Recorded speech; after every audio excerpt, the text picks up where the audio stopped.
The morning storm, the autumn rain drummed against the windows of Sunrise Cafe like impatient fingers, creating rivulets that blurred the view of downtown Portland's bustling streets. Inside, the warm glow of Edison bulbs cast golden circles on exposed brick walls, while the rich aroma of freshly ground coffee beans mingled with the sweet scent of cinnamon rolls fresh from the oven.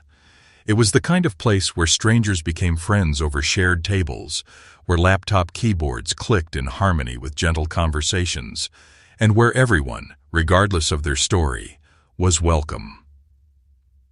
Maya Thompson adjusted her apron for the third time that morning, her hands betraying the nervous energy she felt on her first day.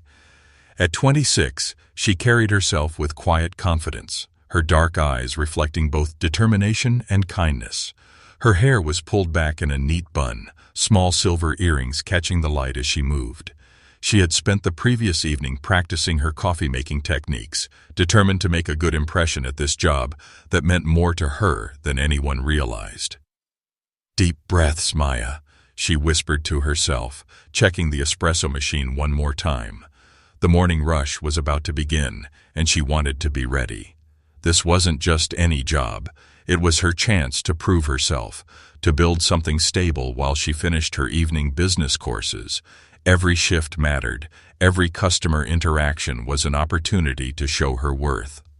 Behind the counter, her new colleagues moved with practiced efficiency. There was Janet Rodriguez, the head barista whose warm smile had instantly put Maya at ease during her interview. At 42, Janet was the kind of person who remembered everyone's usual order and asked about their families. Her graying hair was always pulled back in a practical ponytail, and her laugh could be heard above the morning chatter, instantly lifting everyone's mood. Tom Bradley, the shift supervisor, was checking inventory near the pastry display. At 38, he managed the morning chaos with calm authority, his gentle demeanor making even the most demanding customers feel heard. He wore wire-rimmed glasses that were constantly sliding down his nose, and Maya had already noticed how he quietly helped struggling employees without making them feel inadequate. The bell above the door chimed, announcing the arrival of their first customer. Maya straightened up, ready to begin what she hoped would be a successful first day. A young mother with a stroller entered, looking harried but hopeful as she scanned the menu board. "Good morning," Maya said warmly, stepping forward. "What can I get started for you today?" The woman's face lit up with relief. "Oh, thank goodness you're open early. I need the largest coffee you have, and maybe something quick for breakfast. My little one kept me up all night, and I have a presentation at work in 2 hours." Maya's heart went out to her immediately. She recognized the signs of a working mother trying to balance everything, probably running on 3 hours of sleep and pure determination. "I completely understand. Let me get you a large house blend with an extra shot, and I'll heat up one of our breakfast sandwiches. It'll be ready in just a minute."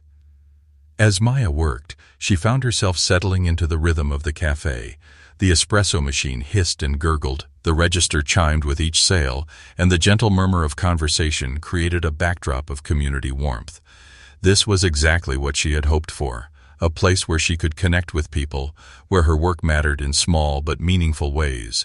The morning progressed smoothly until 8:47 a.m., when the atmosphere in the cafe changed as suddenly as if a storm cloud had passed over the sun. The door opened with more force than necessary, setting the bell jangling aggressively.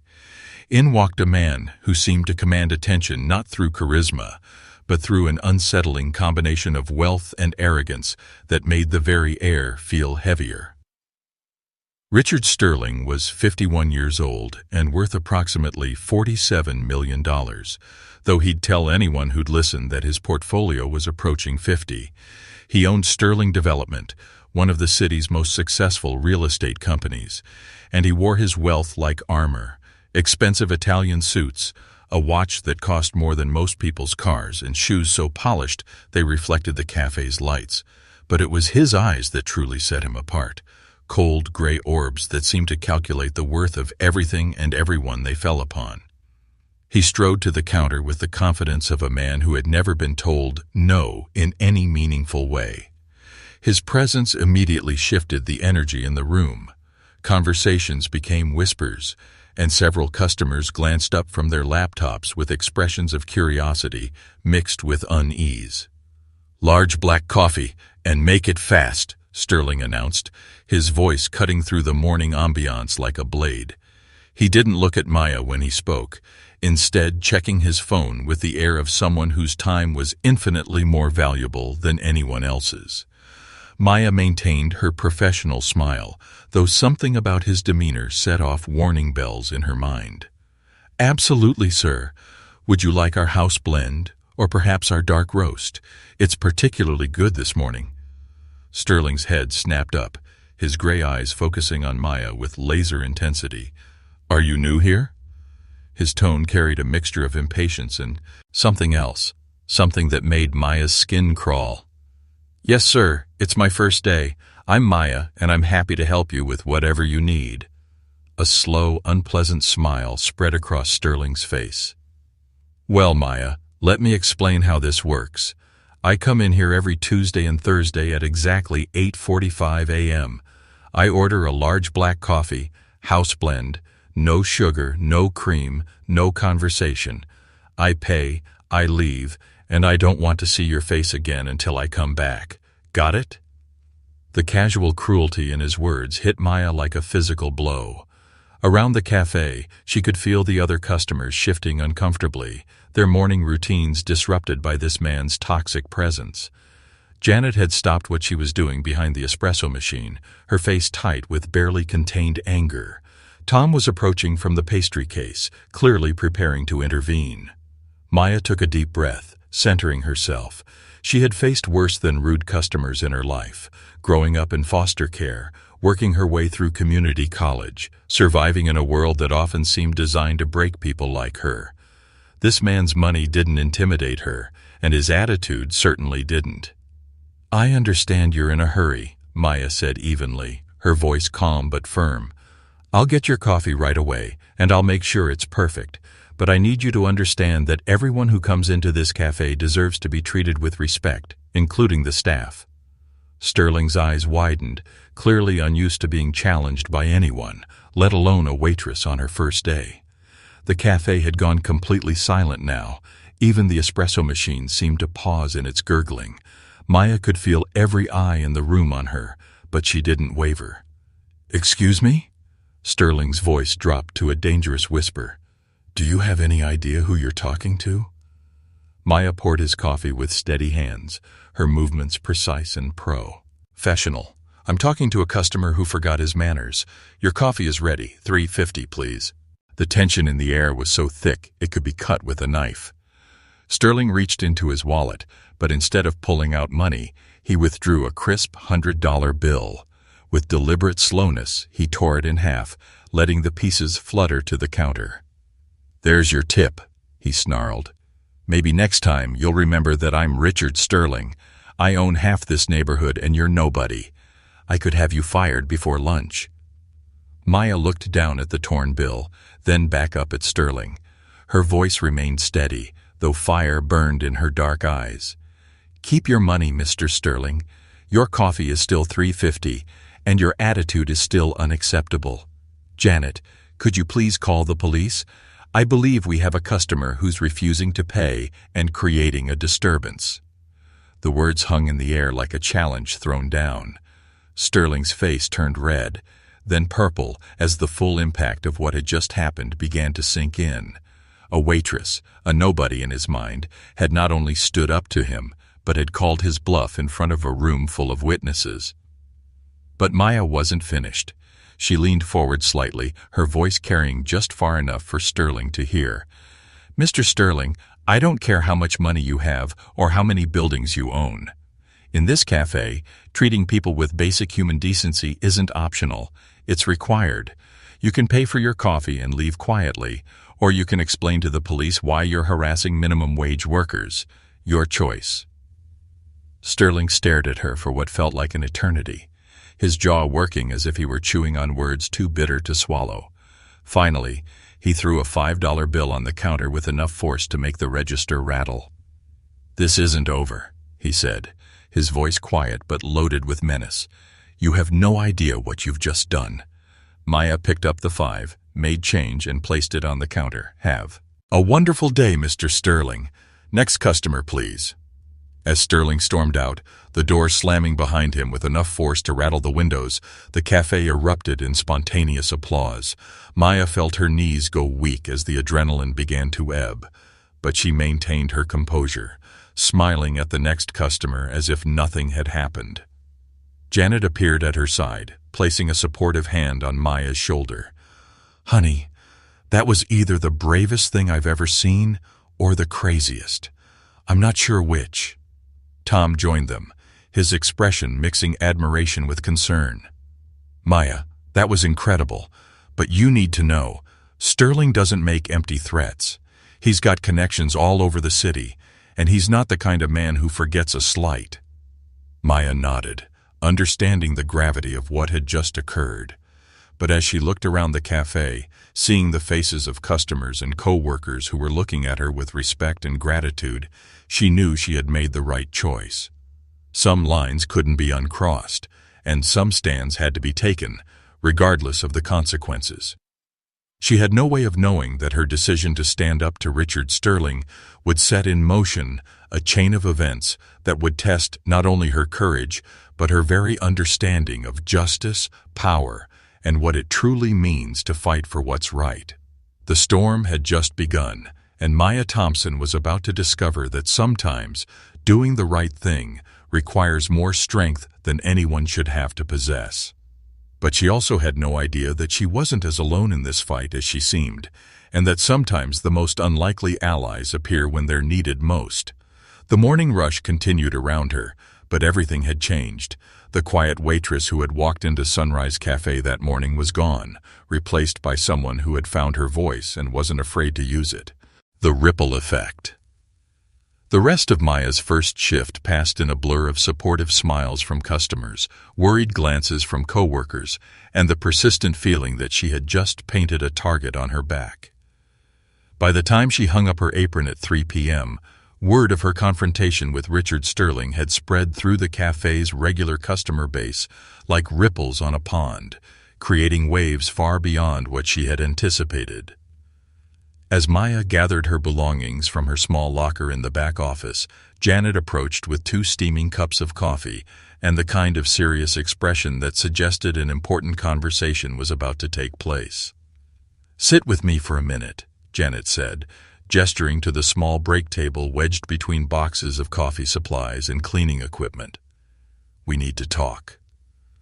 Maya accepted the coffee gratefully, wrapping her hands around the warm ceramic as if it could anchor her to something stable in a world that suddenly felt uncertain. The rich aroma was comforting, but it couldn't quite mask the anxiety that had been building in her chest since Sterling's parting threat. "I know you must be second-guessing what happened this morning," Janet began, her voice gentle but serious.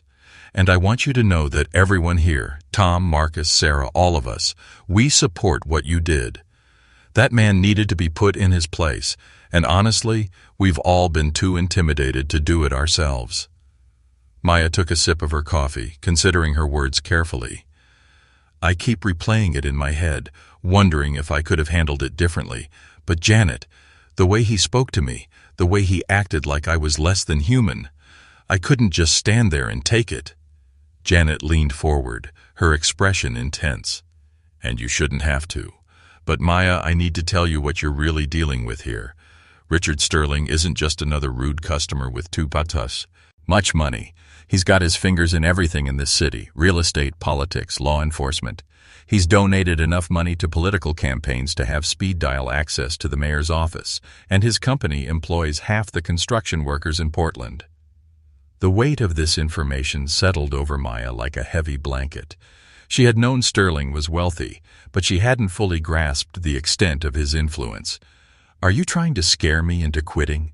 "No," Janet said firmly. "I'm trying to prepare you for what might come next. Sterling's the kind of man who sees any challenge to his authority as a personal attack. He's sued people for less than what happened this morning, and he usually wins. Not because he's right, but because he can afford better lawyers than anyone else can." Maya stared into her coffee, watching steam rise from its surface like tiny ghosts. She thought about her evening business classes, her careful budget, her dreams of eventually opening her own small business. She thought about her tiny apartment, the first place she had ever lived that felt truly safe. All of it suddenly seemed fragile, vulnerable to the whims of a man who saw her as nothing more than an obstacle to be removed.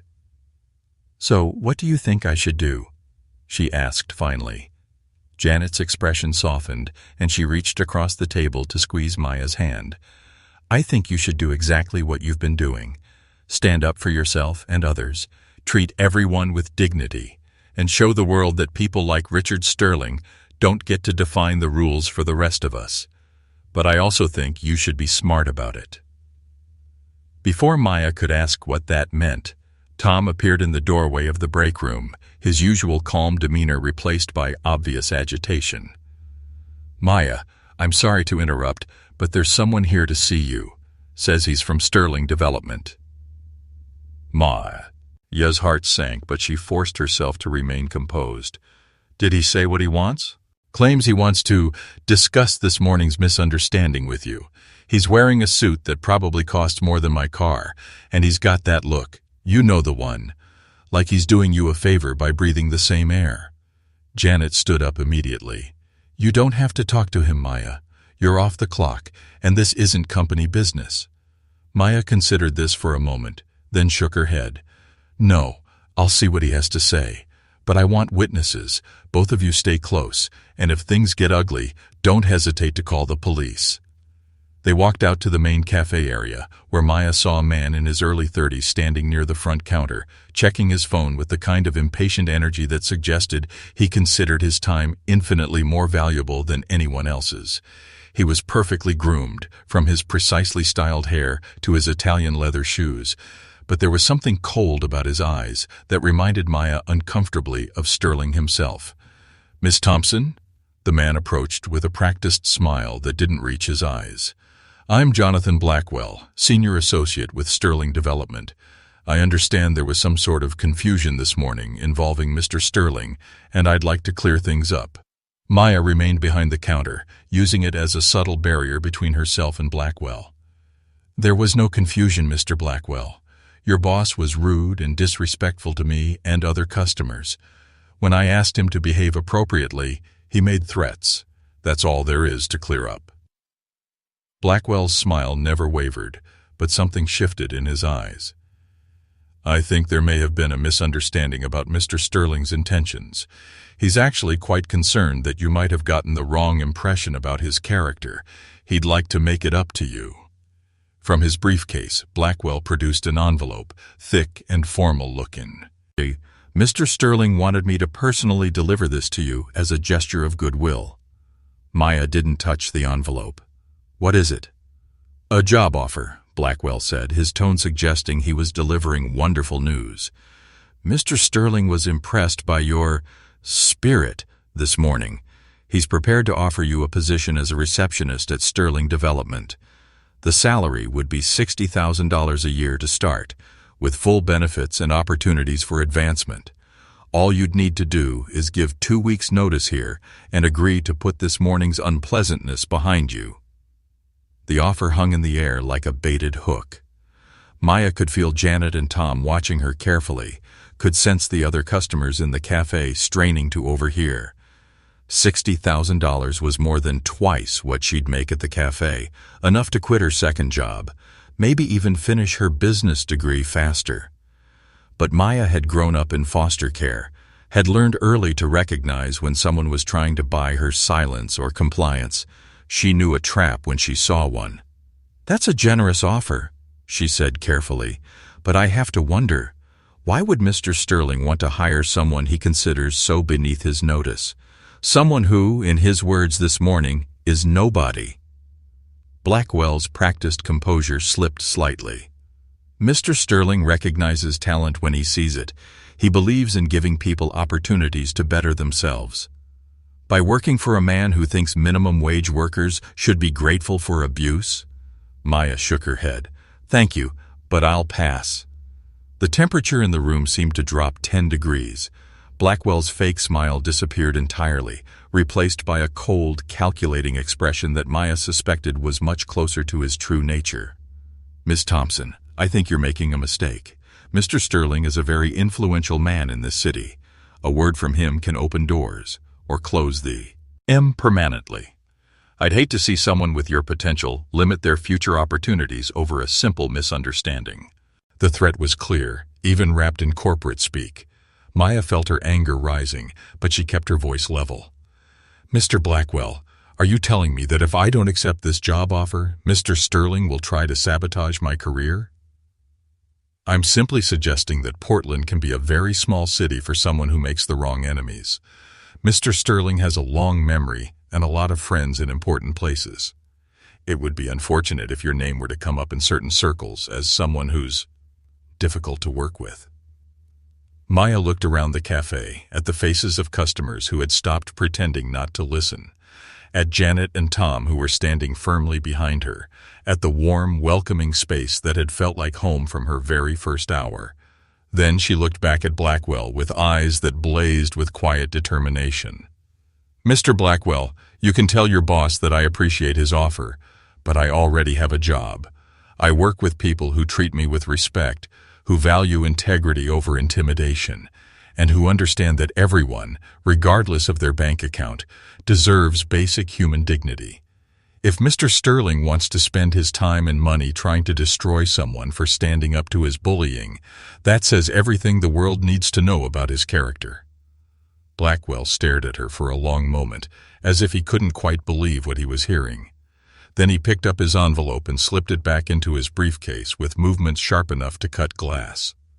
"You're making a very serious mistake, Miss Thompson. Mr. Sterling doesn't forget, and he doesn't forgive. This could have been resolved quietly and beneficially for everyone involved. Now things are going to get complicated." He turned to leave, then paused at the door. "One last piece of advice. You might want to start looking for another job, and maybe another city. Mr. Sterling's influence extends further than you might think."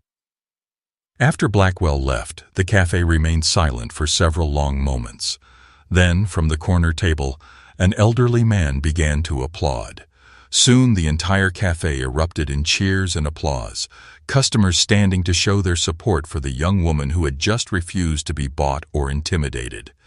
But even as Maya smiled and acknowledged the support, she couldn't shake the feeling that she had just crossed a line from which there was no return.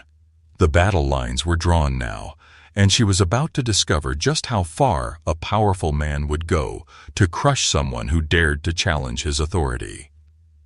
As she walked home that evening, Maya's phone buzzed with a text from an unknown number. "Last chance to reconsider. Things are about to get very difficult for you. JB." Maya deleted the message without responding, but she couldn't delete the chill that ran down her spine. The real fight was just beginning, and she was about to learn that standing up to bullies required more than just courage. It required the kind of strength that could only come from knowing, absolutely and without question, that some things were worth fighting for, no matter the cost. The network awakens. 3 days after rejecting Sterling's job offer, Maya began to understand what Jonathan Blackwell had meant by complicated. It started small. Her favorite coffee shop near her apartment suddenly had a "Help Wanted" sign in the window, and the manager, who had always been friendly, avoided eye contact when she came in for her usual morning latte. Her evening business class professor mentioned, almost casually, that several local businesses had withdrawn their internship offers for the semester. But Maya didn't realize the true extent of Sterling's reach until she arrived at Sunrise Cafe on Friday morning to find Janet pacing behind the counter with the kind of nervous energy that suggested bad news was coming. "Maya, honey, we need to talk," Janet said the moment she walked in. "Tom's in his office with the district manager. They've been in there for an hour, and it doesn't sound good." Before Maya could respond, the office door opened, and Tom emerged, looking like a man who had aged 5 years in 60 minutes. Behind him walked Margaret Chen, the regional manager for Sunrise Cafe's parent company, a woman Maya had met only once during her interview, but who had seemed supportive and professional at the time. Now Margaret's expression was unreadable as she approached Maya. "Miss Thompson, could I speak with you privately, please?" Maya followed Margaret to a corner table, her heart sinking with each step. She had seen this look before, the careful neutrality of someone about to deliver news they didn't want to give, but felt they had no choice about. "Maya," Margaret began, her voice gentle but firm, "I'm going to be direct with you because I respect you too much to dance around this.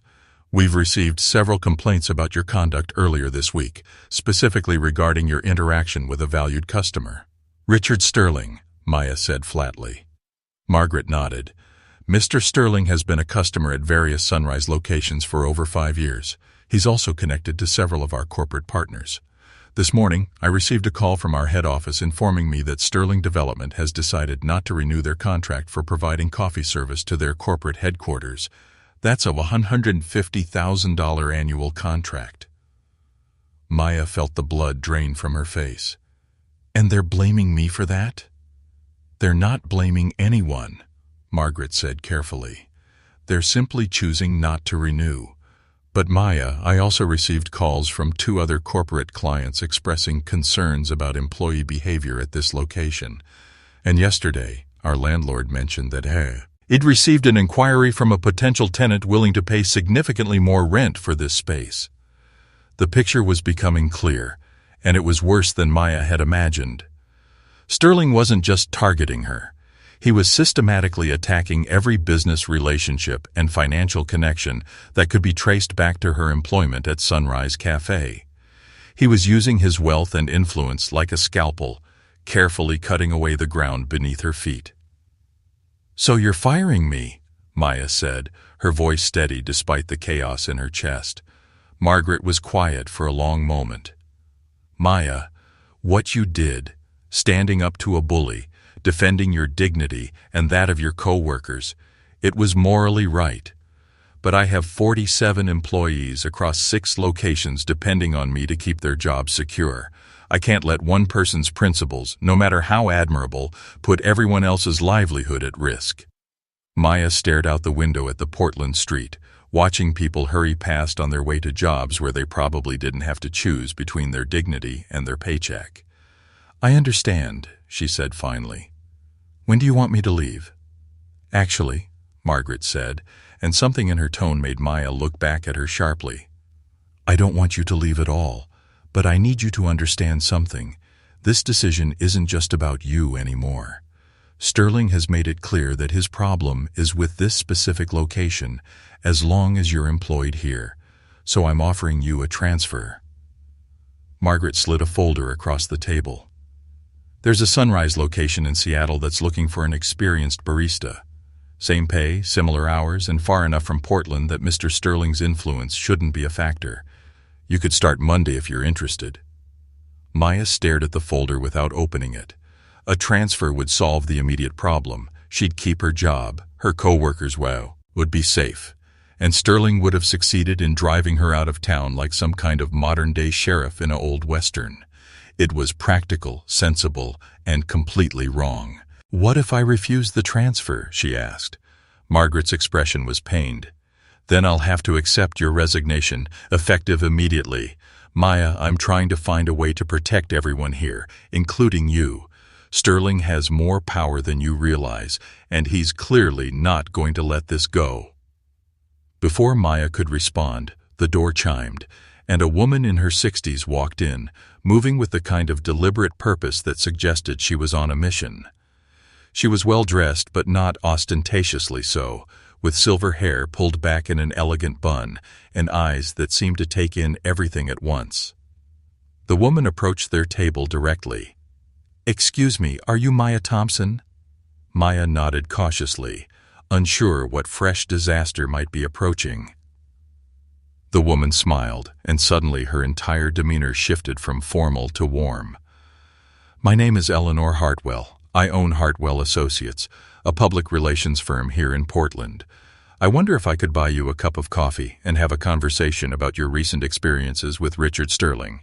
Margaret looked alarmed. "Mrs. Hartwell, I don't think it's appropriate for Maya to discuss—" "Actually," Eleanor interrupted gently but firmly, "I think it's very appropriate. You see, Mr. Sterling isn't just targeting Maya. Over the past 3 days, I've received calls from 6 different business owners in the city, all describing similar pressure tactics being used against them or their employees. It seems Mr. Sterling has decided to make an example of anyone who dares to challenge his authority, no matter how justified that challenge might be.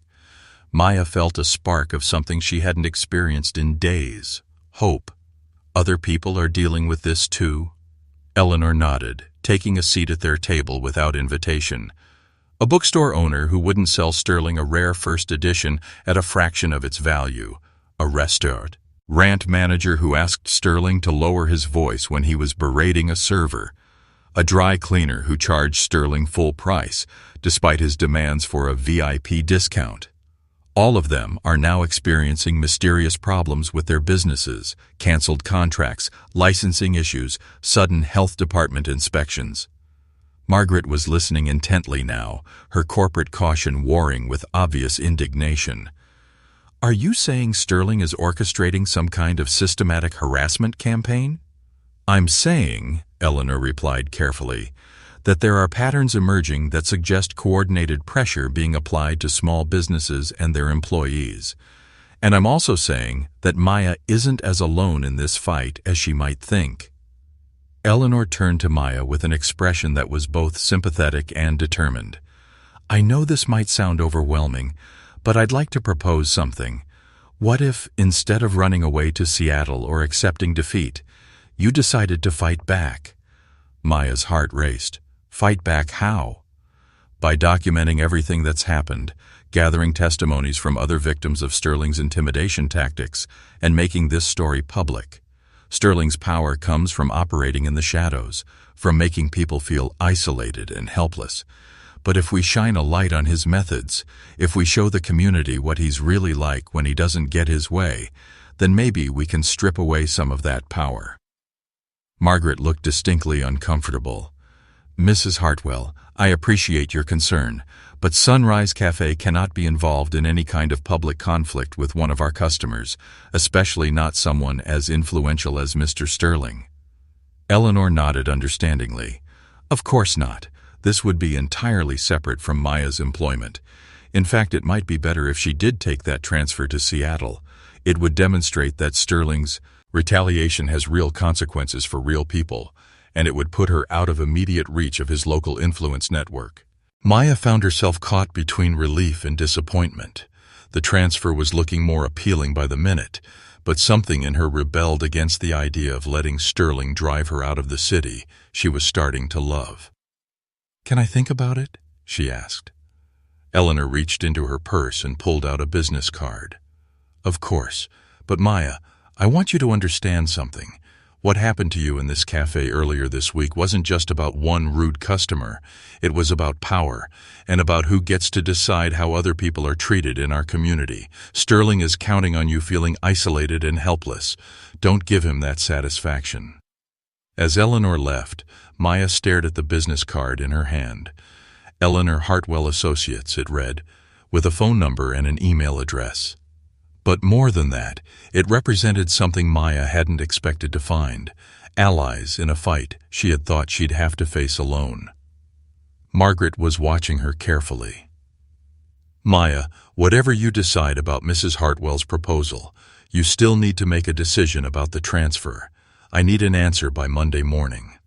Maya nodded, still processing everything she had learned. Sterling's campaign against her was broader and more systematic than she had imagined, but apparently she wasn't his only target. There were other people dealing with his intimidation tactics, other businesses being pressured to fall in line with his demands. The question was whether she was ready to escalate this conflict from a personal dispute to a public battle, because once she crossed that line, there would be no going back. Sterling would no longer see her as a minor irritation to be swatted away. She would become a real threat to his carefully constructed image of power and respectability. As Maya walked home that evening, her phone buzzed with a text from an unknown number. Heard your key. On-sidering leaving town. Smart choice. Some fights aren't worth having. JB. But for the first time in days, Maya found herself smiling as she deleted the message. Because Jonathan Blackwell was wrong. Some fights were absolutely worth having, especially when you discovered you weren't fighting them alone. She pulled out Eleanor's business card and dialed the number before she could talk herself out of it. Eleanor Hartwell speaking. Mrs. Hartwell, this is Maya Thompson. I've made my decision about fighting back. When do we start? The investigation. Eleanor Hartwell's office occupied the top floor of a converted Victorian mansion in Portland's Pearl District, its tall windows offering a panoramic view of the city that had become Maya's battleground. The space was elegant but comfortable, filled with warm wood furniture, carefully tended plants, and walls lined with awards recognizing Eleanor's 3 decades of work in crisis management and public relations. Maya sat in a leather chair across from Eleanor's desk, a steaming cup of coffee warming her hands as she tried to process everything she had learned in the past week. Since deciding to fight back against Richard Sterling, her world had expanded in ways she never could have imagined. What had started as a simple workplace confrontation had revealed itself to be part of a much larger pattern of intimidation and abuse of power. Before we go any further, Eleanor said, reviewing the notes spread across her desk, I need you to understand exactly what we're dealing with. Richard Sterling isn't just wealthy. He's strategically connected. His influence network reads like a who's who of Portland's power structure. Eleanor opened a thick folder and began laying out photographs and documents. Sterling Development has contracts with the city worth over $20 million.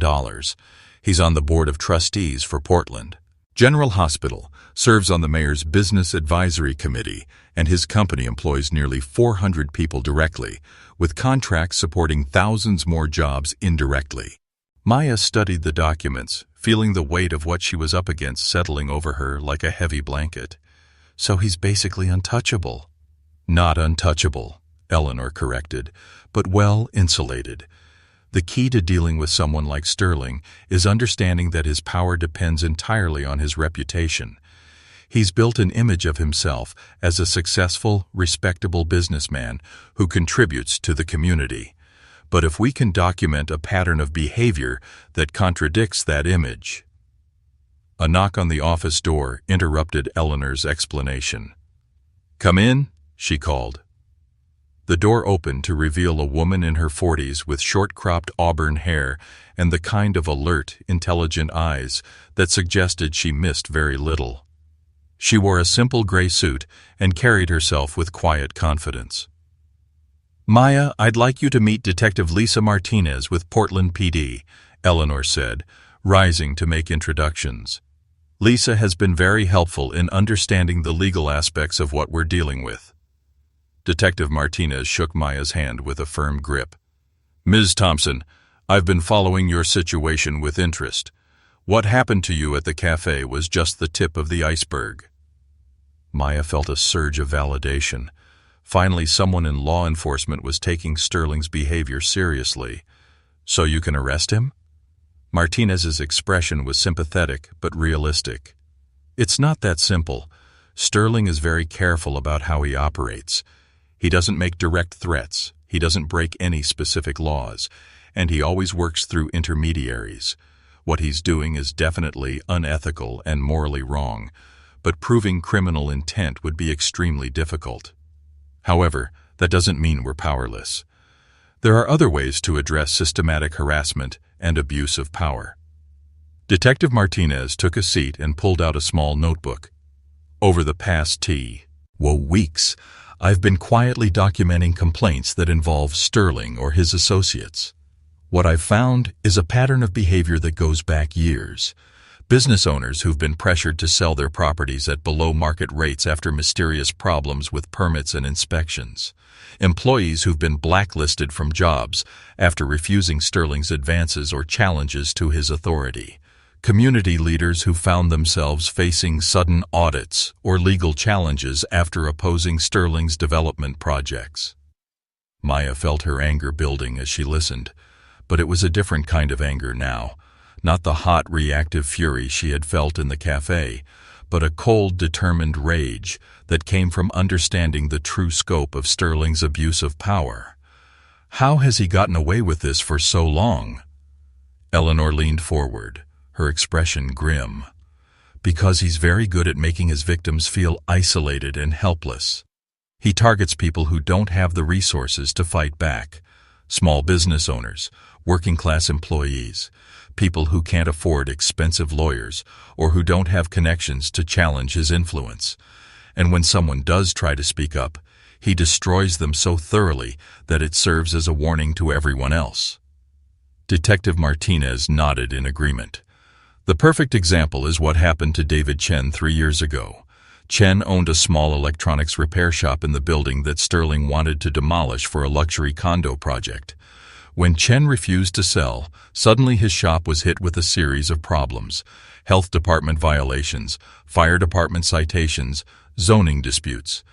Within 6 months, Chen was bankrupt and forced to sell. The building was demolished, the condos were built, and Chen left Portland entirely. Maya absorbed this information, feeling both dismayed by Sterling's reach and determined to ensure this, that his pattern of abuse wouldn't continue unchecked. So what's different this time? Why do you think we can succeed where others have failed? Eleanor smiled for the first time since Maya had arrived.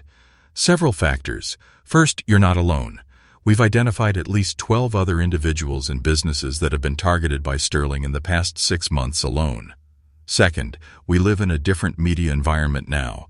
Social media, citizen journalism, and viral campaigns can spread information faster than Sterling can contain it. And third, Sterling made a critical mistake when he targeted you. Maya looked puzzled. What mistake? Detective Martinez answered. He picked a fight in public, in front of witnesses, and he did it in a way that was captured on multiple cell phone videos. For the first time, we have clear documentation of Sterling's behavior, and it's impossible for him to deny or spin what happened. That video of him telling you to pick up sugar with your mouth, of him grinding it under his shoe while a coworker bled, that's not something his public relations team can explain away. Eleanor opened her laptop and turned the screen toward Maya. The video has been shared over 50,000 times in the past week. Local news stations have started picking up the story, and Hattar's stand with Maya has been trending on social media. Sterling's carefully crafted public image is beginning to crack, and he knows it. Maya watched the video play on the screen, seeing herself stand up to Sterling with a clarity that the adrenaline of the moment had obscured. She remembered feeling terrified and uncertain, but on the screen, she looked calm, professional, and utterly unintimidated by Sterling's wealth and bluster. I had no idea it looked like that from the outside. That's because you were focused on doing what was right, not on how it would appear to others, Eleanor said. And that authenticity is what's resonating with people. They're seeing someone who stood up to a bully, not for fame or attention, but simply because it was the right thing to do. Detective Martinez closed her notebook and looked directly at Maya. But I need you to understand what you're signing up for if you decide to move forward with this. Sterling is going to escalate his attacks. He's going to try to destroy not just your reputation, but your entire life. He has the resources to make your existence in this city extremely difficult, and he's shown that he's willing to use them. Maya considered this warning carefully. In the past week, she had already experienced a taste of Sterling's power, the job pressures, the mysterious problems, the sense of being watched and evaluated by forces beyond her control. But she had also discovered something she hadn't expected: the existence of a community of people who were tired of being intimidated and who were ready to stand together against bullying and abuse of power. What would fighting back actually look like? Maya asked. I mean, practically speaking, what are we talking about doing? Eleanor pulled out a detailed timeline and spread it across the desk. We start by documenting everything. Every business that's been pressured, every employee who's been retaliated against, every instance where Sterling has used his influence to silence opposition or punish those who challenge him.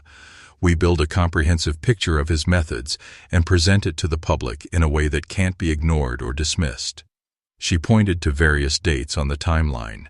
We organize the other victims to tell their stories publicly. We work with sympathetic media outlets to investigate Sterling's business practices and political connections. We file formal complaints with appropriate regulatory bodies and agencies.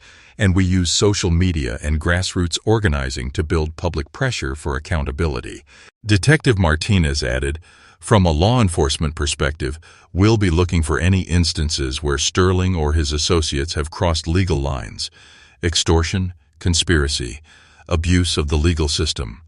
There are criminal statutes that might apply if we can build strong enough cases. It won't be easy, but it's possible. Maya felt a mixture of excitement and terror as she contemplated the scope of what they were proposing. This wasn't just about her anymore. It was about creating systemic change, about challenging the assumption that wealth and influence should allow someone to abuse others with impunity. But it was also about putting herself at the center of a public battle that would likely get much worse before it got better. How long would something like this take? She asked.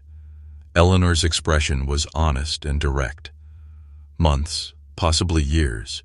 Sterling didn't build his power overnight, and dismantling it won't happen quickly. And there are no guarantees. He might find ways to weather the storm, to outlast public attention, to use his resources to turn the narrative against us. Fighting someone with his advantages is always an uphill battle. Maya stood up and walked to the window, looking out at the city skyline. Somewhere out there, Sterling was probably in his office, confident that his wealth and connections would protect him from any consequences for his behavior. Somewhere out there, other people were being intimidated and abused by those who thought their power made them untouchable. And somewhere out there, people were watching to see whether ordinary citizens had any real recourse against those who treated them as disposable. If I do this, Maya said slowly, if we do this, what happens to my regular life? I still need to work, to pay rent, to finish my degree. I can't just become a full-time activist. Eleanor nodded understandingly. That's something we'll need to manage carefully. Part of the strategy involves connecting you with supportive employers and community organizations that can provide stability while you're engaged in this fight. There are also legal protections for whistleblowers and people who report abuse of power, though Sterling will certainly test the limits of those protections. Detective Martinez stood up as well. Maya, I want you to take some time to think about this decision. Talk to your family, your friends, people you trust. This isn't something you should decide impulsively, because once you commit to this path, Sterling is going to try to destroy everything you care about. You need to be absolutely certain that you're prepared for that level of conflict. Maya turned back to face them, her decision already crystallizing in her mind. Can I ask you both something? If you were in my position, knowing what you know about Sterling and about the other people he's hurt, would you walk away? Eleanor and Detective Martinez exchanged a look, and Maya could see the answer in their expressions before they spoke. No, Eleanor said simply. But that doesn't mean it's the right choice for you. Only you can decide what you're willing to sacrifice for the chance to make things better. Maya walked back to the desk and looked down at the timeline, the photographs, the documented evidence of Sterling's systematic abuse of power. She thought about Carla, the barista who had been humiliated and injured while Sterling ground sugar under his shoe. She thought about David Chen, forced to abandon his business and leave the city he loved. She thought about all the other victims whose stories hadn't been told, whose suffering had been invisible because they lacked the platform or resources to fight back. I need to make one phone call, Maya said, pulling out her cell phone. Then I'll give you my answer. He dialed a number she had memorized but never expected to use. After 3 rings, a familiar voice answered. Margaret Chen, Sunrise Cafe Regional Management. Margaret, this is Maya Thompson. I'm calling about that transfer to Seattle.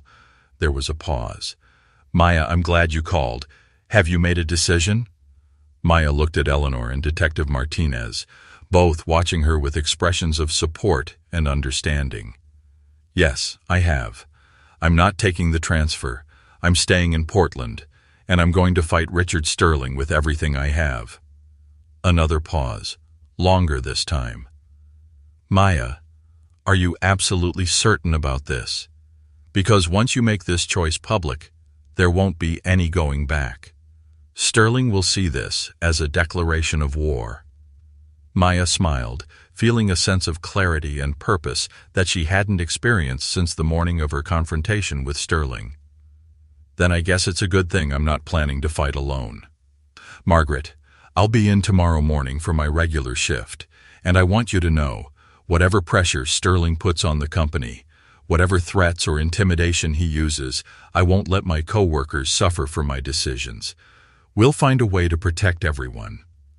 After hanging up, Maya turned to Eleanor and Detective Martinez with determination blazing in her eyes. All right, let's do this.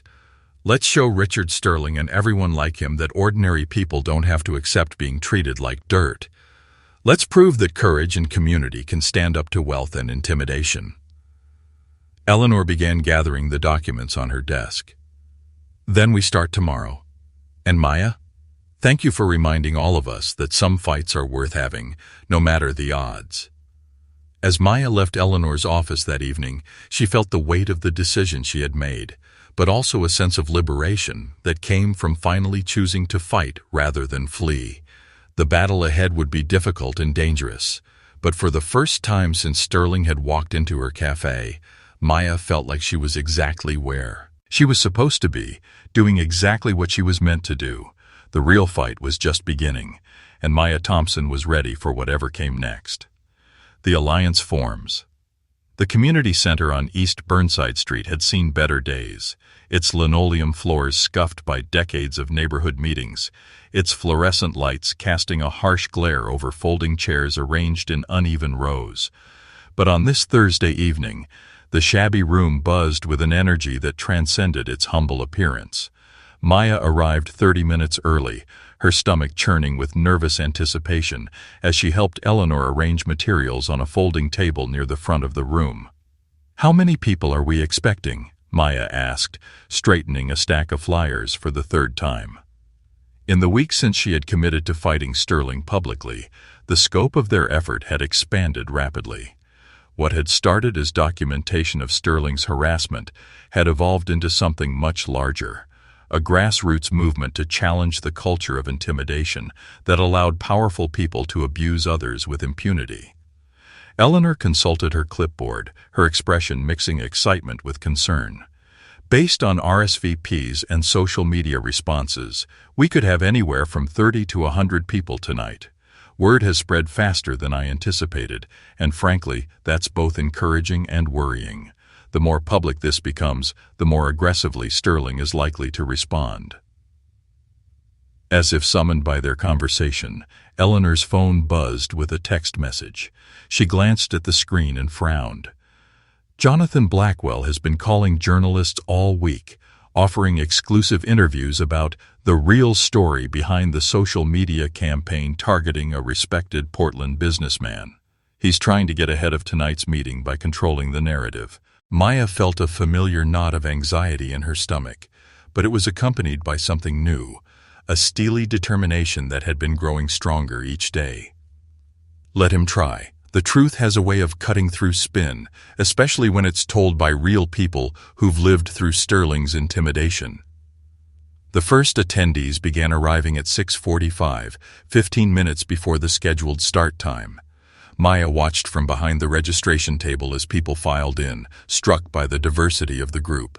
There was Mrs. Rodriguez, the elderly woman who owned a corner grocery store that Sterling had tried to pressure into selling. James Cooper, a construction worker who had been blacklisted after reporting safety violations on a Sterling development project. Sarah Kim, a restaurant manager who had been threatened with license revocation after asking Sterling to leave when he had berated her staff. But there were also faces Maya didn't recognize. Young activists who had learned about the meeting through social media, longtime Portland residents who had watched Sterling's influence grow with increasing unease, and professionals who had their own stories of encounters with Sterling's network of intimidation. By 7 o'clock, every chair was filled, and people were standing along the walls and in the back of the room. Eleanor stepped to the front of the room, her professional composure masking what Maya now recognized as genuine passion for justice. "Thank you all for coming tonight. I know that being here requires courage, especially for those of you who have already experienced Richard Sterling's retaliation tactics. But your presence here demonstrates something that Sterling has tried very hard to prevent: people coming together to share their stories and support each other." A murmur of agreement rippled through the room, and Maya could feel the collective energy of people who had felt isolated and powerless, beginning to realize they were not alone. Eleanor continued, "We're going to start by hearing from Maya Thompson, whose confrontation with Sterling in a local cafe has sparked this movement. But before we do that, I want everyone to understand something important. We are not here to engage in vigilante justice or to spread unsubstantiated rumors. We are here to document the truth, to support each other, and to work within legal and ethical boundaries to create accountability." Maya stood up, her heart hammering as she faced the crowd of people who had gathered to hear her story. Public speaking had never been her strength, but the faces looking back at her were encouraging. People who understood what it felt like to be targeted by someone who seemed untouchable, people who were tired of being afraid. 3 weeks ago, I was a new employee at Sunrise Cafe, just trying to do my job and treat customers with respect, Maya began, her voice growing stronger as she spoke. When Richard Sterling came in that morning, I had no idea who he was or how much power he wielded in this city. All I knew was that he was treating my coworker with cruelty and contempt, and that I couldn't stand by and watch it happen. Maya recounted the events of that morning, the humiliation Sterling had inflicted on Carla, the casual way he had ground sugar under his shoe while she bled from broken glass, the absolute certainty in his voice that his wealth gave him the right to treat service workers as less than human. As she spoke, she could see recognition in the faces of her audience. They had all encountered this same attitude, this same assumption that money and influence placed someone above basic human decency. "What I've learned since then is that what happened to me wasn't unique or isolated," Maya continued. "Sterling has been using his wealth and connections to intimidate and silence people for years. He's created a culture of fear that allows him to get away with behavior that would be unacceptable from anyone else. But I've also learned something else. When we stop being afraid, when we start telling our stories and supporting each other, his power begins to crumble." The applause that followed was thunderous, and Maya felt a surge of emotion as she saw people wiping away tears, nodding in recognition, and looking at each other with expressions of newfound hope. This was what Sterling feared most, not any individual act of defiance, but the possibility that his victims would find each other and realize they were stronger together than any one of them was alone. Eleanor returned to the front of the room. "Now I'd like to invite others to share their experiences. Remember, we're documenting everything that's said here tonight, and with your permission, these stories may be shared with journalists, investigators, and legal authorities. Only speak if you're comfortable having your story become part of the public record." The first person to stand was David Chen, the electronics shop owner whose story Detective Martinez had told Maya the week before. Maya had expected him to look defeated, broken by Sterling's systematic destruction of his business. Instead, she saw a man in his 50s with dignity intact and fire in his eyes. "My name is David Chen, and 3 years ago Richard Sterling destroyed my livelihood because I wouldn't sell him my building for half what it was worth," Chen said, his voice carrying the authority of someone who had nothing left to lose. "He used code enforcement, licensing boards, and health inspectors as weapons against my small business. He tied us up in legal proceedings that cost me my savings and my sanity. When I finally had to sell and leave Portland, I thought I was the only one who had experienced his retaliation." Chen paused, looking around the room at the faces of people who clearly understood his experience. "But I've been following Maya's story, and I've realized that Sterling's treatment of me wasn't personal. It was systematic. He's been doing this to people for years, using the same tactics, the same network of allies, the same assumption that his victims would be too isolated and powerless to fight back. Well, I came back to Portland specifically for this meeting because I want him to know that his victims aren't isolated anymore." The room erupted in applause again, and Maya felt tears spring to her eyes as she saw the impact Chen's words had on the other attendees. Here was someone who had lost everything to Sterling's retaliation, yet had found the courage to return and add his voice to their growing movement. If David Chen could find the strength to keep fighting after what Sterling had put him through, then certainly she could find the courage to continue her own battle. One by one, other people stood to share their stories. Maria Santos, whose family restaurant had been hit with mysterious health department violations after she refused Sterling's demand for free catering for his corporate events. Robert Williams, a city planning commissioner who had faced a recall campaign funded by anonymous donors after voting against one of Sterling's development projects. Jennifer Park, a nonprofit director whose organization had lost major donors after she criticized Sterling's gentrification tactics in a public forum. As Maya listened to story after story, a pattern emerged that was even more systematic and calculated than she had imagined. Sterling didn't just retaliate against people who challenged him directly. He preemptively attacked anyone who might pose a threat to his interests. He had created a network of fear that extended throughout Portland's business and political communities, ensuring that opposition to his agenda would be minimal and ineffective. But Maya also began to see something else in the stories being shared, evidence of Sterling's vulnerabilities. His tactics were effective precisely because they relied on his victims feeling isolated and helpless. When people started comparing notes, patterns emerged that revealed the coordination behind seemingly unrelated events. Health department inspections, licensing disputes, and legal challenges that had seemed like random bureaucratic harassment suddenly looked like pieces of an orchestrated campaign. Eleanor was taking detailed notes as each person spoke, and Maya could see her cataloging not just the stories themselves, but the connections between them. Sterling's network of influence was extensive, but it was also traceable. His methods were sophisticated, but they left evidence. And most importantly, his victims were no longer willing to suffer in silence. The meeting was scheduled to end at 9:00 p.m., but by 8:30, it was clear that people were reluctant to leave. Conversations had broken out in small groups throughout the room, with attendees exchanging contact information, comparing experiences, and making plans for follow-up actions. Maya moved through the crowd, listening to discussions about documentation strategies, media outreach, and legal options. Near the back of the room, she encountered a woman in her 30s who introduced herself as Lisa Park, an investigative journalist with the Portland Tribune. "Maya, I've been covering Sterling's business activities for 2 years, but I've never been able to get victims to go on the record. Tonight has provided more documented evidence of his intimidation tactics than I've been able to gather in months of investigation." Maya felt a surge of hope. "Does that mean you'll be writing about what we've learned here?"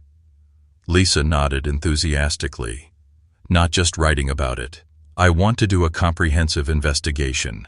With the stories shared tonight, plus the documentation Eleanor's team has been gathering, we finally have enough evidence to publish something that Sterling can't dismiss or suppress.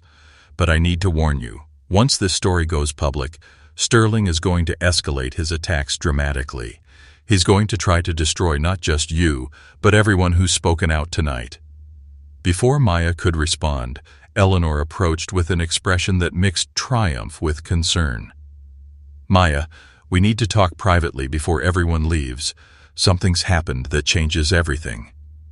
Maya followed Eleanor to a quiet corner of the room, her mind racing through possibilities.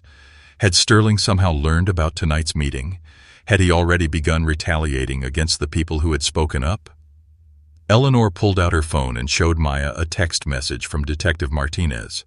"This came in 20 minutes ago. The FBI has opened an investigation into Sterling's business practices, specifically looking at potential violations of federal anti-corruption and extortion statutes. Your story and the evidence we've been gathering has attracted attention at the federal level." Maya stared at the message, trying to process what this meant. The FBI? Are you serious? Eleanor nodded. Apparently, Sterling's methods of pressuring city officials and using government agencies to retaliate against his enemies have crossed federal jurisdictional lines, and with tonight's testimonies, we've provided enough evidence of a systematic pattern to justify a formal investigation. Maya felt a mixture of elation and terror. Federal investigation meant that Sterling could face serious legal consequences for his actions, but it also meant that the stakes of their conflict had just escalated beyond anything she had imagined when she first stood up to him in the cafe. "What does this mean for everyone who spoke up tonight?" Maya asked, thinking of David Chen, Maria Santos, and all the others who had found the courage to share their stories. Eleanor's expression was serious. "It means we're past the point of no return. Sterling is going to learn about this investigation soon, if he hasn't already, and he's going to know that it stems from tonight's meeting. He's going to be desperate to discredit our movement and silence its leaders before federal investigators can complete their work." Maya looked around the room at the people who had become her allies in this fight, ordinary citizens who had decided that they wouldn't be intimidated anymore, who had chosen courage over comfort, community over isolation. Sterling might escalate his attacks, but he would be fighting an entire movement now, not just one young woman who had refused to let him grind sugar under his shoe. "Then we'd better be ready for whatever he throws at us," Maya said, her voice carrying a confidence that surprised even her, "because we're not backing down now." As the meeting finally dispersed around 10 o'clock p.m., Maya helped Eleanor clean up the community center, both women energized despite their exhaustion. They had accomplished something remarkable tonight. They had transformed a collection of isolated victims into a unified movement for justice. Sterling's power had seemed absolute when Maya first encountered it, but tonight had proven that even the most entrenched systems of intimidation could be challenged when people found the courage to stand together. The real battle was just beginning, but Maya no longer felt like she was fighting it alone. She had allies now, she had evidence, and she had something Sterling couldn't buy or intimidate: the unshakable conviction that what they were doing was right. Whatever came next, Maya was ready to face it with the strength that comes from knowing you're not just fighting for yourself, but for everyone who has ever been made to feel powerless by those who mistake wealth for worth. The counterattack. Maya woke at 5:30 a.m. to the sound of her phone buzzing with notifications. In the 3 days since the community center meeting, her social media presence had exploded with messages of support, interview requests from journalists, and invitations to speak at other community events. But as she scrolled through the latest alerts, her heart sank. Mixed in with the encouraging messages were others that made her blood run cold. Anonymous accounts were posting her home address, her work schedule, and even photos of her apartment building taken from the street. Someone had created a fake social media profile in her name, posting inflammatory and offensive content designed to damage her reputation. Most disturbing of all was a message from an unknown number. "You have 24 hours to publicly apologize to Mr. Sterling and withdraw your false accusations, or things are going to get very unpleasant for you and everyone you care about." Maya screenshot the threatening message and immediately forwarded it to Eleanor and Detective Martinez, then forced herself to get ready for her shift at Sunrise Cafe. She had learned that maintaining her normal routine was crucial. Sterling wanted to disrupt her life completely, and giving in to fear would only encourage him to escalate further. When she arrived at the cafe at 6:45 a.m., she found Janet waiting by the back entrance with an expression that combined concern and determination. "Ma." "Yeah, honey, we need to get you inside quickly. There have been some developments overnight that you need to know about." Inside, Maya discovered that the cafe had been transformed into something resembling a fortress. Tom was installing additional security cameras, while 2 men she didn't recognize sat at corner tables, their alertness and positioning clearly identifying them as security personnel. Behind the counter, her coworkers moved with nervous energy, constantly glancing toward the windows and door. Eleanor was sitting at a table near the back, her laptop open and her phone pressed to her ear. When she saw Maya, she quickly ended her call and approached with an urgency that immediately set Maya on edge. "Sterling launched his counterattack last night," Eleanor said without preamble. "It's coordinated, comprehensive, and nastier than anything we anticipated. He's not just trying to discredit you anymore. He's trying to destroy the entire movement before it can gain any more momentum." Eleanor opened her laptop and showed Maya a series of articles that had appeared on local news websites overnight. The headlines made Maya's stomach churn. Local waitresses' false accusations, part of coordinated extortion scheme.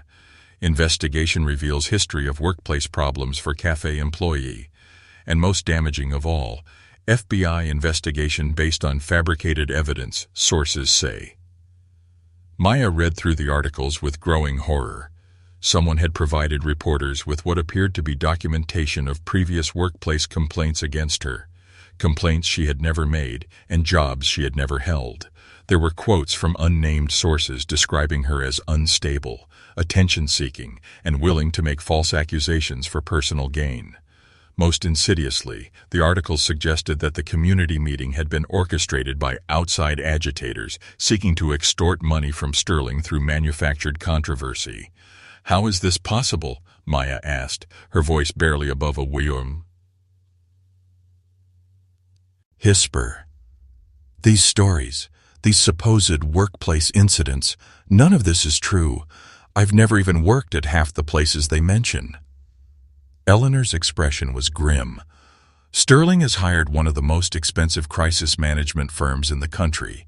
They specialize in what they call narrative warfare, creating enough doubt and confusion around a story that the truth becomes impossible to distinguish from fiction. They've flooded local media with false information, all sourced anonymously, but presented professionally enough that some reporters are running with it without proper verification." Detective Martinez arrived at that moment, her usual calm demeanor replaced by visible anger. "Maya, I need you to know that the FBI investigation is still active and legitimate, despite what these articles are claiming. But Sterling's people have been working to undermine it from the inside. Someone with connections to his legal team has been spreading rumors that the investigation is politically motivated and based on fabricated evidence." Maya slumped into a chair, feeling the weight of Sterling's resources crushing down on her. She had known he was powerful, but the sophistication and speed of his response was overwhelming. In less than 72 hours, he had managed to turn a grassroots movement for justice into what appeared to be a conspiracy to defame an innocent businessman. "It gets worse," Eleanor continued. "Every person who spoke at the community meeting has been targeted individually. David Chen received a call yesterday informing him that his new business license application had been flagged for additional review. Maria Santos discovered that her restaurant's health department rating had mysteriously dropped from an A to a C, forcing her to close temporarily. Robert Williams has been served with a lawsuit claiming he violated ethics rules during his time as a Planet non-commissioner. The systematic nature of Sterling's retaliation was breathtaking in its cruelty and effectiveness. He wasn't just attacking Maya, he was punishing everyone who had shown the courage to support her, sending a clear message that challenging his authority would result in swift and devastating consequences. Maya felt tears of frustration and guilt welling up in her eyes. "This is my fault. I convinced these people to come forward to share their stories, and now Sterling is destroying their lives because of me." Janet appeared at Maya's side, placing a supportive hand on her shoulder. "No, honey. This is Sterling's fault. He's the one choosing to hurt innocent people rather than face accountability for his actions. You didn't create this situation. You just had the courage to shine a light on it." Tom joined them from behind the counter, his usually mild demeanor replaced by quiet fury. "Maya, I've been working in this industry for 15 years, and I've dealt with my share of difficult customers. But what Sterling did in here, and what he's doing now, this isn't just about bad behavior anymore. This is about whether ordinary people have any protection against those who think their wealth puts them above the law." Eleanor checked her phone and frowned. There's more. Sterling's legal team has filed a defamation lawsuit against you, Maya, seeking $10 million in damages. They're claiming that your false accusations have harmed his business reputation and caused him significant financial losses. They've also obtained a temporary restraining order that prohibits you from making any public statements about Sterling or his companies. Maya stared at Eleanor in shock. A restraining order? But I've never threatened him or even tried to contact him directly. Detective Martinez explained. It's a legal tactic designed to silence you while his crisis management team controls the narrative. The order won't hold up in court. It's clearly unconstitutional, but it creates the impression that you're dangerous or unstable. By the time it's overturned, the damage to your credibility will be done. Maya felt the walls closing in around her. Sterling's resources seemed unlimited, his willingness to destroy innocent people absolute. She thought about David Chen, about Maria Santos, about all the people whose lives were being turned upside down because she had inspired them to speak truth to power. The guilt was crushing, but underneath it was something else, a burning anger at the injustice of a system that allowed wealthy bullies to operate with impunity. "What do we do now?" Maya asked, her voice steadier than she felt. Eleanor closed her laptop and leaned forward. "We fight back, but we fight smarter. Sterling's counterattack is vicious, but it's also desperate. He's throwing everything he has at us because he knows that if our story gains traction, if people see through his spin and lies, his carefully constructed image will be destroyed forever." She pulled out a folder thick with documents. "Fortunately, we've been preparing for exactly this scenario. Over the past week, we've been working with investigative journalists, federal investigators, and legal experts to build an ironclad case against Sterling. We have documentation, witness testimony, and evidence that can't be fabricated or dismissed." Detective Martinez nodded. "The FBI investigation isn't going anywhere, despite what Sterling's people are claiming. In fact, his aggressive response has provided additional evidence of the kind of systematic intimidation tactics we've been investigating. Federal prosecutors are very interested in his methods of pressuring government officials and using legal processes as weapons against his enemies." Maya felt a spark of hope, but it was tempered by realism about what they were facing. "But what about the people who are being hurt right now? David Chen, Maria Santos, all the others. How do we protect them while we're building our case?" Eleanor smiled for the first time that morning. "That's where the community comes in. Sterling may have money and lawyers, but we have something he can't buy. People who are tired of being intimidated and who are willing to stand up for each other." She showed Maya her phone, which was displaying a social media feed filled with messages of support. "Since the articles attacking you appeared this morning, we've received over 500 messages from people offering help, local lawyers volunteering to provide free legal representation, business owners offering employment to anyone facing Sterling's retaliation, community organizations providing financial support for legal fees and lost income." Tom added, "We've had a steady stream of customers coming in all morning, not just to buy coffee, but to express support for you and what you're doing. Maya, you've inspired something bigger than Sterling anticipated, a community that refuses to be divided by fear and intimidation." Maya looked around the cafe, seeing it with new eyes. What had started as just her workplace had become the symbolic center of a movement for justice and dignity. Sterling might have wealth and influence, but he was fighting against something more powerful, ordinary people who had decided they wouldn't be silent anymore.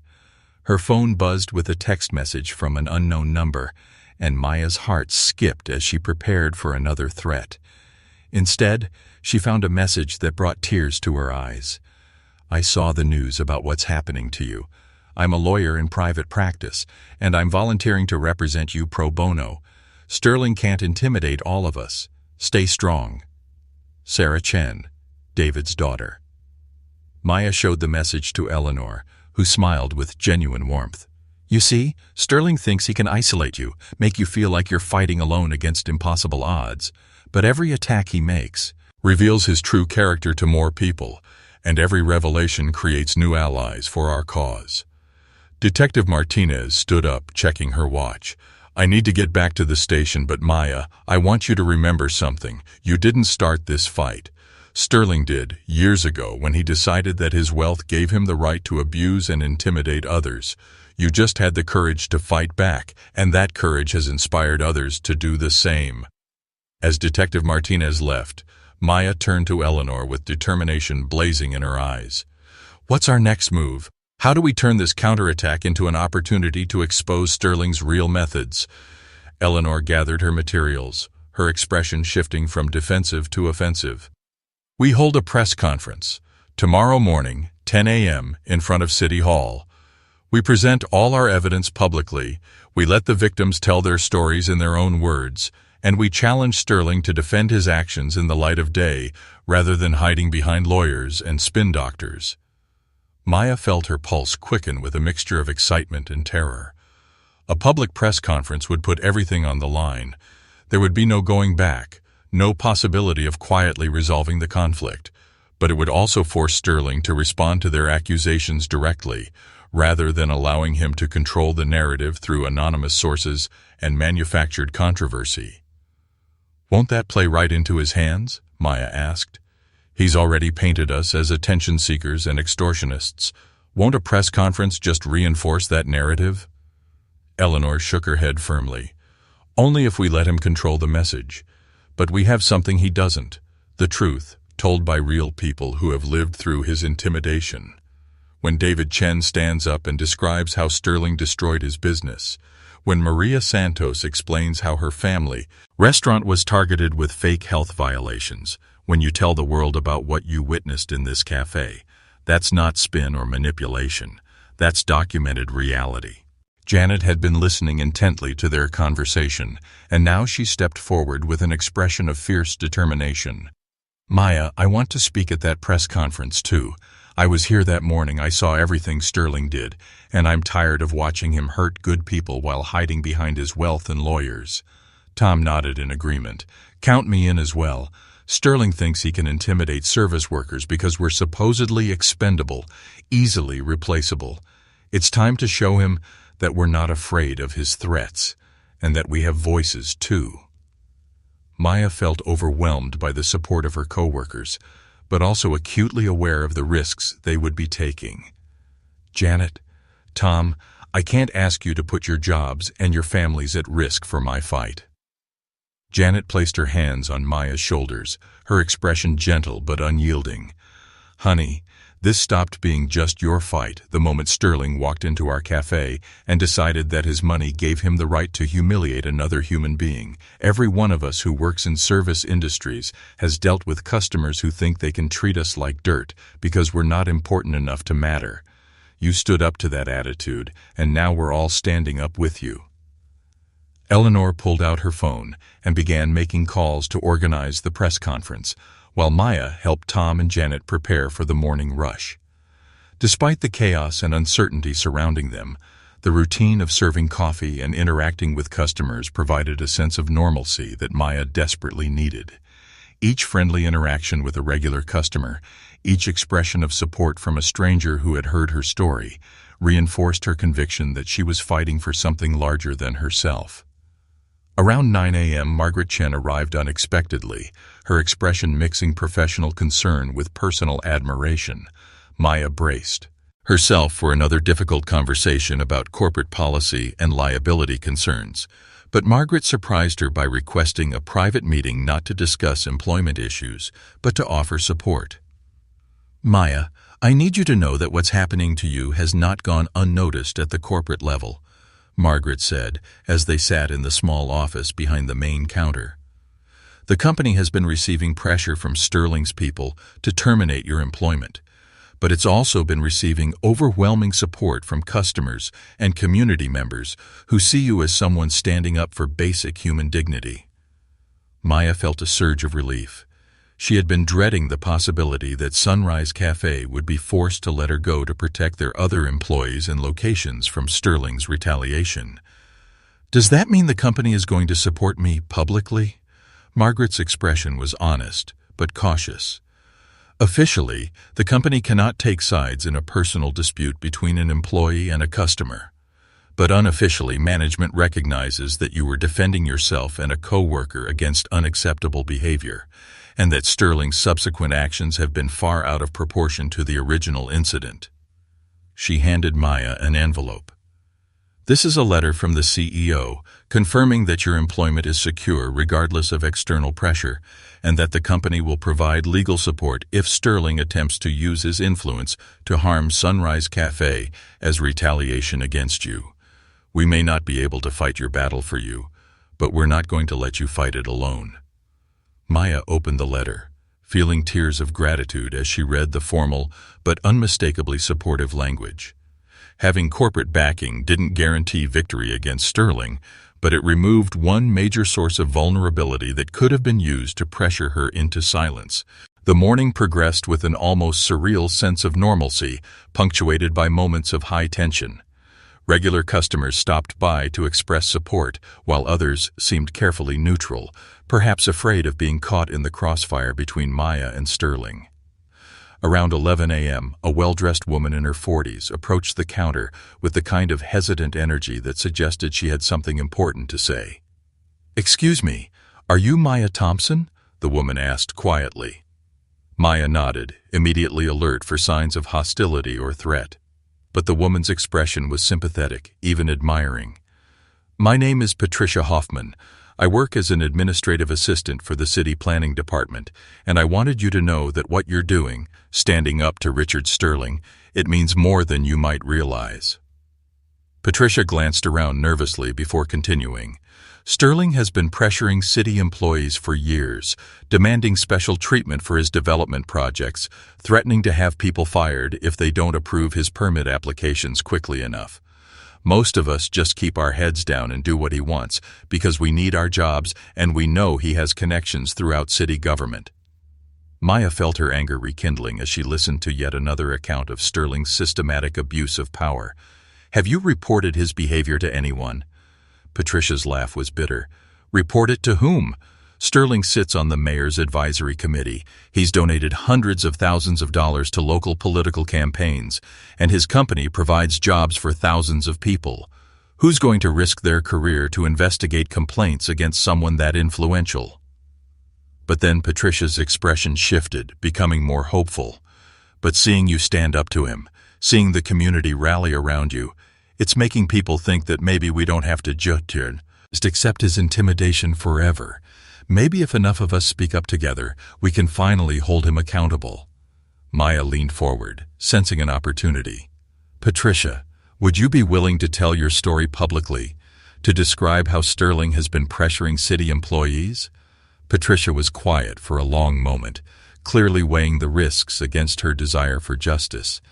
"If I do that, he'll destroy my career. He'll make sure I never work in government again." Maya understood Patricia's fear. It was the same calculation every one of Sterling's victims had to make. Speaking up meant risking everything, while staying silent meant allowing the abuse to continue unchecked. But Maya had also learned that courage was contagious, that each person who found the strength to tell their story made it easier for others to do the same. "Patricia, tomorrow morning we're holding a press conference to tell the truth about Sterling's methods. You don't have to make a decision right now, but if you change your mind, if you decide that you're tired of being afraid, we'll be there to support you." Maya wrote down Eleanor's contact information and handed it to Patricia. "Whatever you decide, thank you for telling me what you're dealing with. It helps to know that we're not the only ones who see through Sterling's respectable businessman facade." After Patricia left, Maya found herself thinking about all the people who were still suffering in silence, still being intimidated and abused by Sterling's network of influence. Tomorrow's press conference would be their opportunity to break that silence, to show the community what was really happening behind the scenes of Portland's power structure. Lena returned to the cafe around 2 p.m. with the news that the press conference had attracted significant media attention. Local television stations, newspapers, and radio shows had all confirmed they would be sending reporters. More importantly, the story had begun attracting national attention, with several prominent journalists expressing interest in investigating Sterling's methods. "Maya, I need to prepare you for what tomorrow is going to be like," Eleanor said as they reviewed the planned format for the press conference. "Sterling's people are going to be there. They're going to try to disrupt your statements, and they're going to ambush you with hostile questions designed to make you look unstable or unreliable." Maya nodded, feeling the familiar knot of anxiety in her stomach.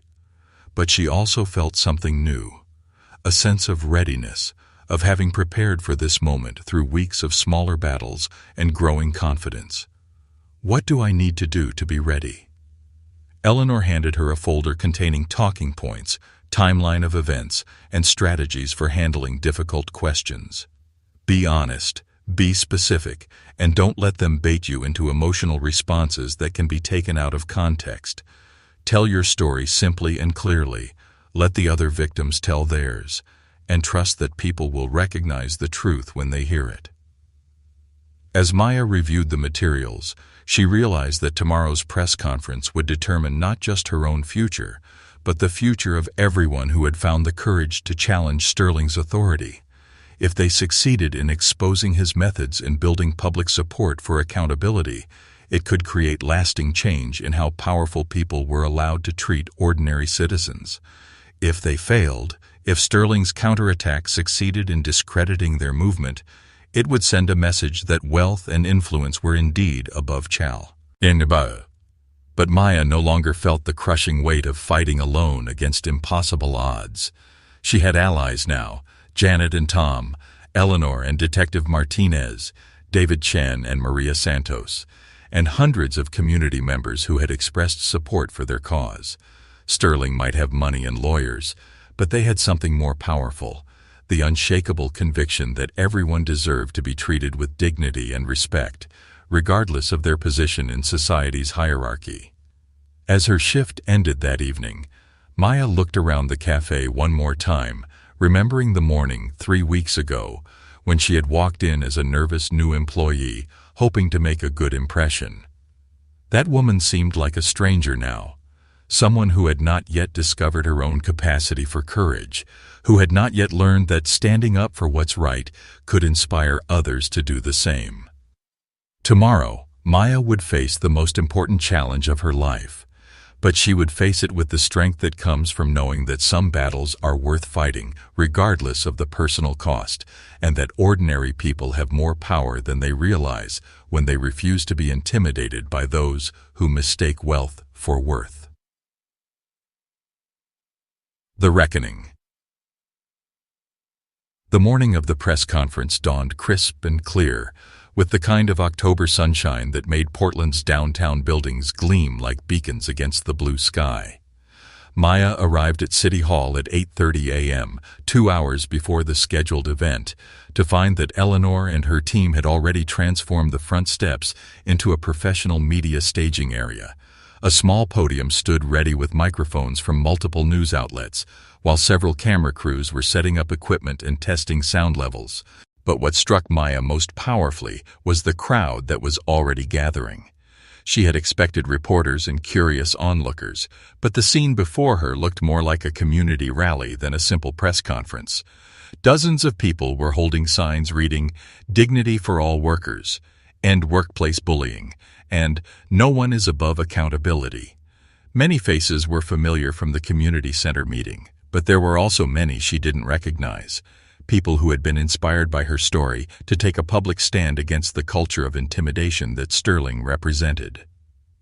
Eleanor approached with a mixture of excitement and nervousness that mirrored Maya's own feelings. "Are you ready for this? Because there's no turning back once we start. Sterling's legal team is here. I can see Jonathan Blackwell setting up his own media area across the street. They're preparing to respond to everything we say in real time." Maya looked across the street and spotted Blackwell surrounded by several other men in expensive suits, all of them speaking urgently into phones and checking tablets with the efficiency of a military operation. The sight should have been intimidating, but instead Maya felt a surge of determination. Sterling's willingness to deploy such resources against a cafe worker only proved how threatened he felt by the truth they were about to reveal. "I'm ready," Maya said, her voice carrying a confidence that surprised even her. "We've prepared for this moment. We have the truth on our side, and we have community support. Whatever Sterling throws at us, we can handle it." Detective Martinez appeared at Maya's side, her expression mixing professional duty with personal investment in the outcome. "Maya, I wanted to let you know that the FBI investigation has progressed significantly over the past week. Sterling's aggressive response to your allegations has proven that federal investigators with additional evidence of the systematic intimidation tactics we've been documenting. Regardless of what happens today, there will be legal consequences for his actions."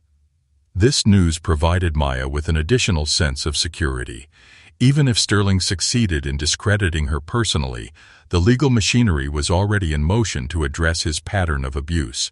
But Maya also knew that legal proceedings could take years, and that other victims needed to see that immediate resistance to Sterling's intimidation was possible.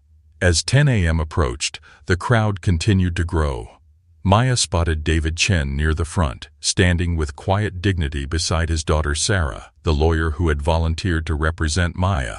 Maria Santos was there with several members of her extended family, all holding signs supporting the movement. Robert Williams, the former planning commissioner, stood with a group of current and former city employees who had apparently decided that Maya's courage had given them permission to speak out about their own experiences with Sterling's pressure tactics. But perhaps most significantly, Maya saw Patricia Hoffman, the city planning department employee who had approached her at the cafe the day before.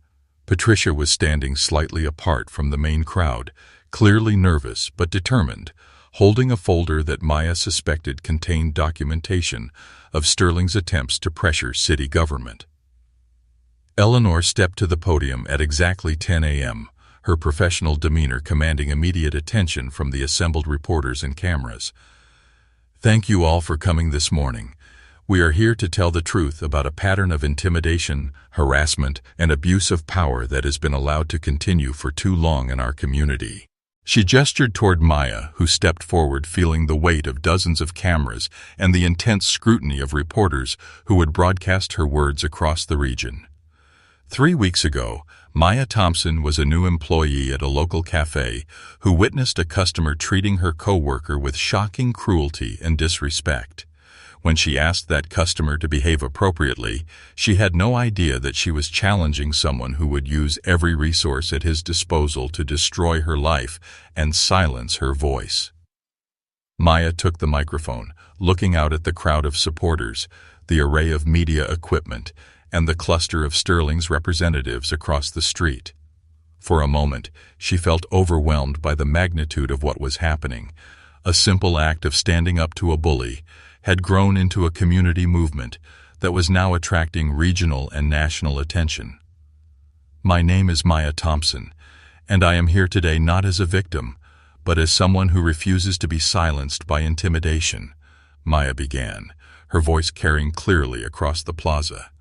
3 weeks ago, Richard Sterling entered the cafe where I work and deliberately humiliated my coworker, telling her to clean up spilled sugar with her mouth while she bled from broken glass.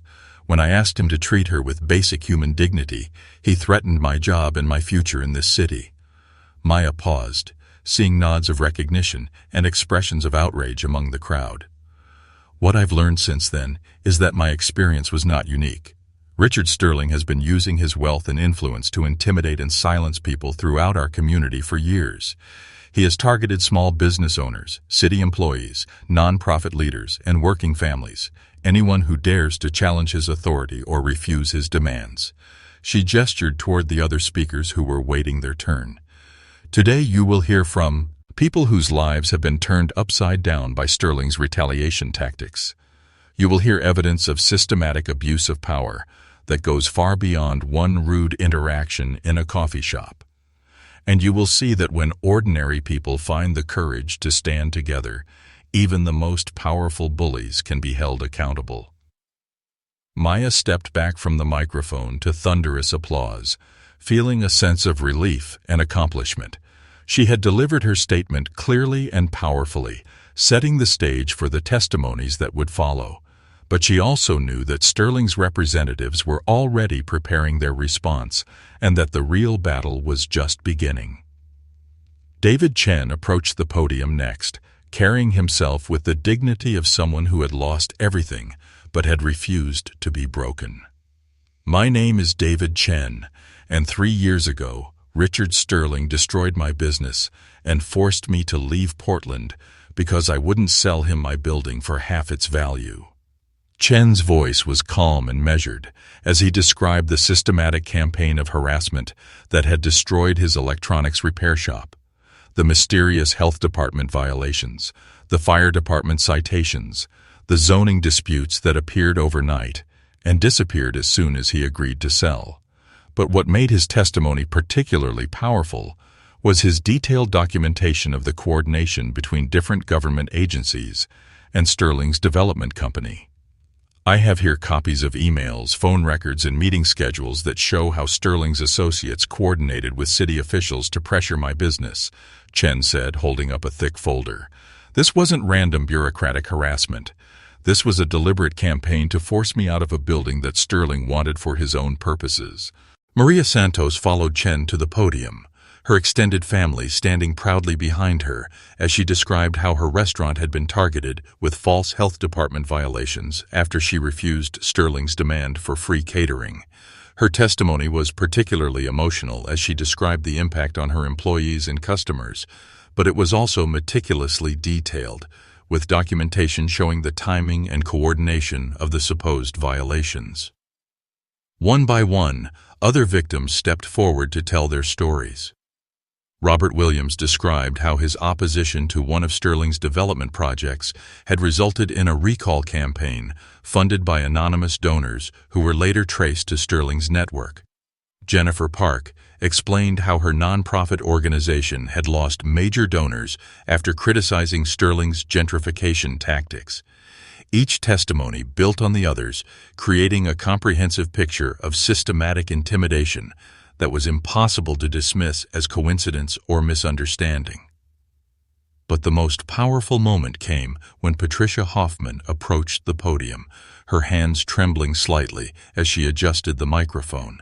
"My name is Patricia Hoffman, and I work for the Portland City Planning Department. Until today, I've been too afraid to speak publicly about what I've witnessed, but Maya Thompson's courage has inspired me to find my own voice." Patricia's testimony was devastating in its specificity and scope. She described years of pressure from Sterling's representatives, demanding special treatment for development projects, threatening to have city employees fired if they didn't approve permits quickly enough, and using political connections to circumvent normal regulatory processes. Most damaging of all, she had documentation showing that Sterling's company had received preferential treatment worth millions of dollars in waived fees and expedited approvals. "I have been complicit in this corruption through my silence," Patricia said, her voice growing stronger as she spoke. "But I refuse to be complicit any longer. The people of Portland deserve to know that their city government has been pressured and intimidated into giving special treatment to someone who uses his wealth as a weapon against anyone who challenges him." As Patricia finished her testimony and stepped back from the podium, Maya could see the impact on the assembled crowd and media representatives. This was no longer a story about one rude customer and one brave waitress.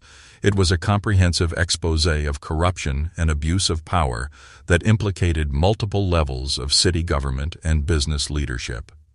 Eleanor returned to the podium for closing remarks, but before she could speak, Jonathan Blackwell approached with a small army of reporters and cameras. "Ms. Hartwell, don't you think it's irresponsible to provide a platform for these unsubstantiated accusations against a respected businessman? Mr. Sterling has never been charged with any crime, and these allegations appear to be part of a coordinated campaign to extort money from him." Eleanor faced Blackwell with calm professionalism. "Mr. Blackwell, everything we have presented today is documented and verifiable. If Mr. Sterling believes these accounts are inaccurate, he is welcome to address them publicly rather than hiding behind lawyers and spin doctors." Blackwell's expression hardened. Mr. Sterling has prepared a statement in response to today's allegations. He categorically denies any wrongdoing and maintains that this entire campaign is motivated by personal animosity and financial opportunism. He will be pursuing all legal remedies against those who have made false and defamatory statements about him. Before Eleanor could respond, a commotion erupted across the street. Richard Sterling himself had arrived, stepping out of a black sedan surrounded by security personnel and additional lawyers. Even from a distance, Maya could see the barely controlled fury in his posture as he surveyed the press conference that was systematically dismantling his carefully constructed public image.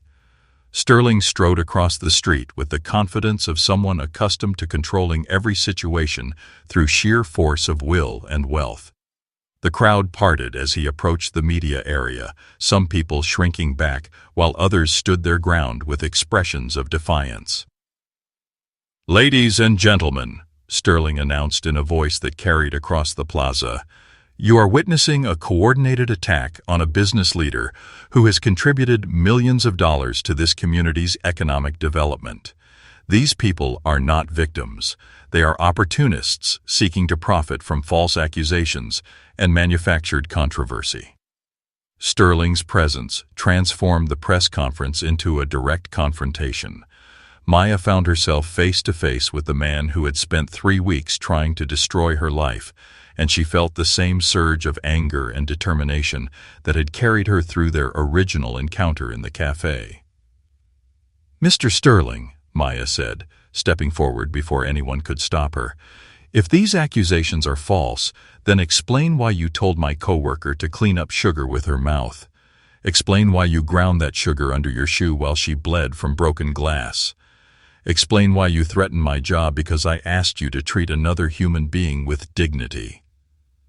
Sterling's mask of professional composure slipped for just a moment, revealing the same cold arrogance that Maya had witnessed in the cafe.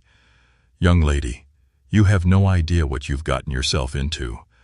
I have been building this city while you were still in elementary school, and I will not be lectured by someone who can't even hold down a minimum wage job." The contempt in his voice was so obvious, so unguarded, that Maya could see reporters leaning forward with interest. Here was the real Richard Sterling, not the carefully managed public figure, but the man who truly believed that wealth gave him the right to treat others as expendable. "Mr. Sterling," Detective Martinez stepped forward, her badge clearly visible, "I think it would be appropriate for you to address these allegations through proper legal channels rather than attempting to intimidate witnesses in a federal investigation."